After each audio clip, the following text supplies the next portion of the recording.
ایکونائٹ کا استعمال روزمرہ کی زندگی میں بہت اہمیت رکھتا ہے، لیکن اس پر ایسا انحصار نہیں کرنا چاہیے کہ ایکونائٹ دے کے بے خبر ہو جائیں۔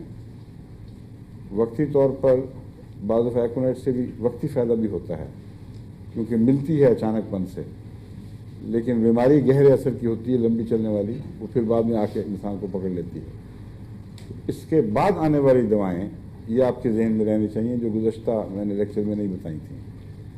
ان میں ایک سلفر ہے جس کو ایکونائٹ کا مزمن کہا جاتا ہے، اور ایک سلیشیا ہے جو سیپٹک بیماریوں میں سب سے زیادہ مؤثر دوا ہے۔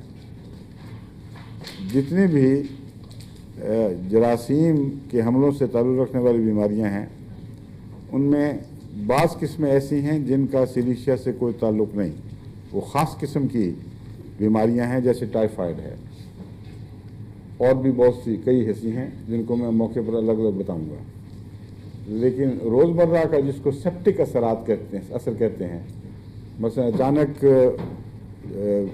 کوئی گندی غذا کھائے گئی، گندا پانی پیا گیا، اس سے اسہال لگ گئے، پیچش ہو گئی، اس میں ایکونائٹ اگر فوراً دی جائے تو بہت نمایاں اثر دکھاتا ہے، خاص طور پر پیچش کی اچانک تکلیف میں تو ایکونائٹ کا خیال ضروری ہے۔ بعض علاقوں میں اچانک پیچش ہو تو ایکونائٹ فوری اثر دکھاتا ہے اللہ کے فضل سے۔ ایکونائٹ میں ایک بات ہے جو غالباً میں نے پہلے بیان نہیں کی، مجھے اس لیے خیال آیا دوبارہ اس کا ذکر چھیڑنے کا، کہ ایکونائٹ میں بلیڈنگ ہوتی ہے اور ایکٹیو بلیڈنگ ہوتی ہے، اور ایکونائٹ کی بلیڈنگ سرخ ہوتی ہے، جس کا مطلب یہ ہے کہ اس کا آرٹری سے تعلق ہے، وین سے نہیں ہے۔ وینس بلیڈنگ ایکونائٹ کی نہیں ہے۔ یہ چیز اس لیے بھی ضروری ہے سمجھنا کہ بعض دفعہ جب ہم کہتے ہیں یہ وہ ہے حاد ہے، مزمن تو ہے نا کرونک، اور ایکیوٹ کو حاد کہتے ہیں۔ حاد کہتے ہیں تیز چیز کو، آیا کاٹا یا کاٹ دیا یا ختم ہو گئی، واپس چلی گئی لیکن نقصان نہ پہنچا۔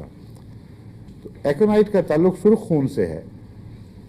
سرخ خون وین سے نہیں نکلا کرتا، وینز میں گہرے نیلے رنگ کا یا سیاہی مائل خون ہوتا ہے جو گندا خون ہے، وہ سانس سے جو آکسیجن ملتی ہے اس سے وہ صاف ہو جاتا ہے، اور پھر دوبارہ بلڈ ہارٹ کا دوسرا حصہ اس کو خون میں پھر پمپ کر دیتا ہے۔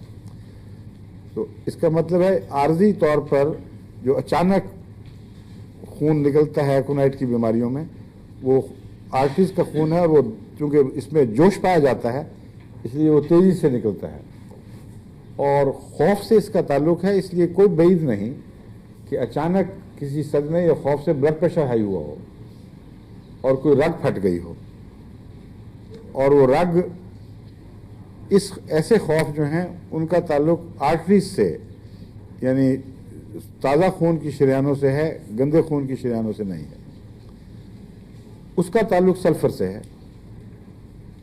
اس لیے جب ہم کہتے ہیں فلاں کرونک ہے تو غور کریں گہرا تو پتہ لگتا ہے کوئی آپس میں کوئی ریلیشن شپ ہے۔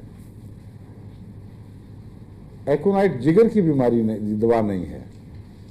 ایکونائٹ خون کے سطح پر اثرات پیدا کرنے والی بیماریوں سے تعلق رکھتی ہے۔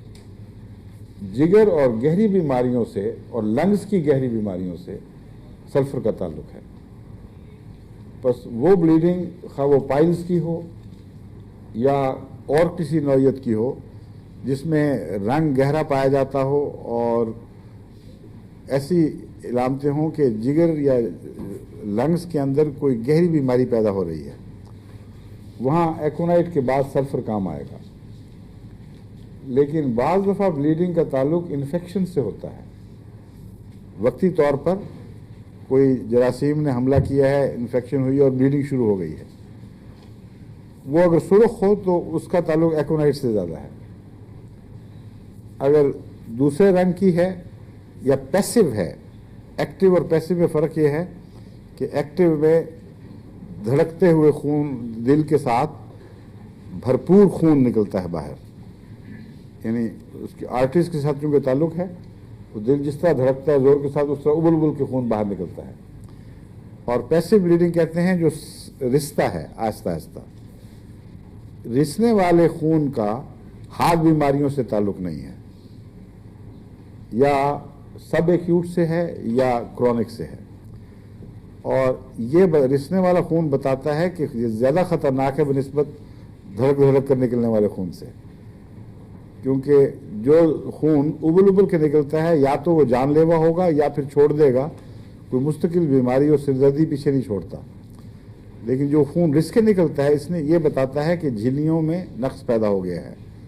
بعض بیماریوں نے وہ جو خدا تعالیٰ نے خود بخود خون کو روکنے کے نظام بنائے ہیں ان میں خلا پیدا کر دی ہیں, سوراخ کر دی ہیں, اور جھلیاں یا اور ایسی چیزیں, مثلا نیفرائٹس میں جو خون گردے سے نکلتا ہے وہ چاہے کتنا تھوڑا ہو ڈاکٹر اس کو بڑا سنجیدگی سے لیتے ہیں, کیونکہ بعض دفعہ وہ جان لیوا ثابت ہو جاتا ہے, اس کا علاج ان کے پاس کوئی نہیں. جس کا مطلب یہ ہے کہ جھلیوں میں جو خدا تعالیٰ نے بے شمار سیل پیدا کیے ہوئے ہیں جو پیشاب کو اور گندے مادوں کو نکالتے ہیں اور خون کو روک لیتے ہیں, ان میں سوراخ ہو گئے ہیں. اور بعض بیماریاں ایسی ہیں جو گندے مادوں کو روک دیتی ہیں اور خون کو نکالنے لگ جاتی ہیں. بعض ہیں کہ گندے مادے بھی نکالتی ہیں. وقت ہو گیا؟ اچھا کوئی بات نہیں, وقت کے تو ہو گیا, اس لیے میں یہاں ہی بات ختم کر دیتا ہوں.